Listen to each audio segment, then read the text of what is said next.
Sir, patient का oxygen level लगातार गिर रहा है। ऑक्सीजन लगाओ। जल्दी करो। लेकिन ऑक्सीजन से भी कोई असर नहीं हो रहा। वसुधा की जान जैसे हर पल हाथ से निकल रही है। दोस्तों, कहानी ने अब ऐसा मोड़ ले लिया है जिसे देख आप भी दंग रह जाएंगे। अपनी ही बेटी को जहर देकर हनुमंत समझ रहा है कि उसने धर्म निभाया है। उसे लगता है कि देव से प्यार करना पाप है और उस पाप की सजा सिर्फ मौत होनी चाहिए। लेकिन सच तो यह है कि यह सजा एक बाप अपनी बेटी को दे रहा है। वसुधा अपनी आंखों से देखती है कि उसके पिता उसकी पायल, तस्वीरें और कपड़े आग में जला रहे हैं। उसका दिल टूट जाता है और वह रो रो कर बिलख उठती है, क्योंकि उसे एहसास हो चुका है कि उसके अपने ही पिता उसे मौत की आग में झोंकना चाहते हैं।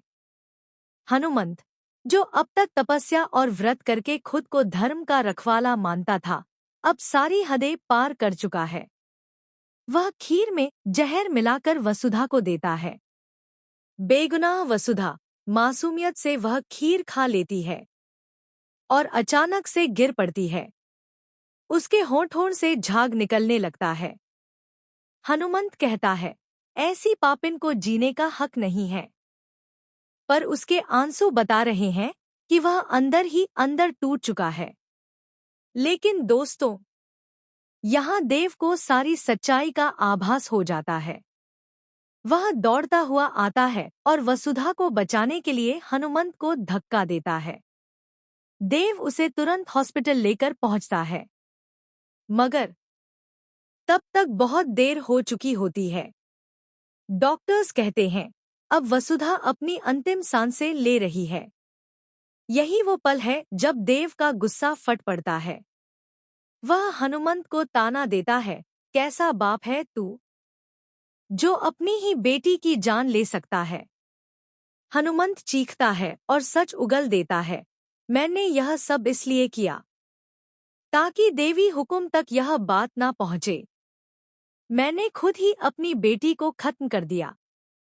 अब आने वाला ट्विस्ट और भी बड़ा है, क्योंकि पंडित जी बताते हैं कि अगर देव एक खास व्रत करेगा तो वसुधा को वापस जीवन मिल सकता है।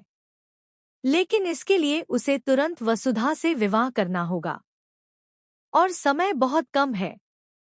तो क्या देव अपनी वसु को बचाने के लिए हॉस्पिटल में ही शादी करेगा? क्या हनुमंत का पाप अब पूरे परिवार के सामने आ जाएगा? और क्या वसुधा को उसकी किस्मत से एक नई जिंदगी मिलेगी? दोस्तों, यह एपिसोड भरपूर होगा इमोशन, ड्रामा और शॉकिंग ट्विस्ट्स।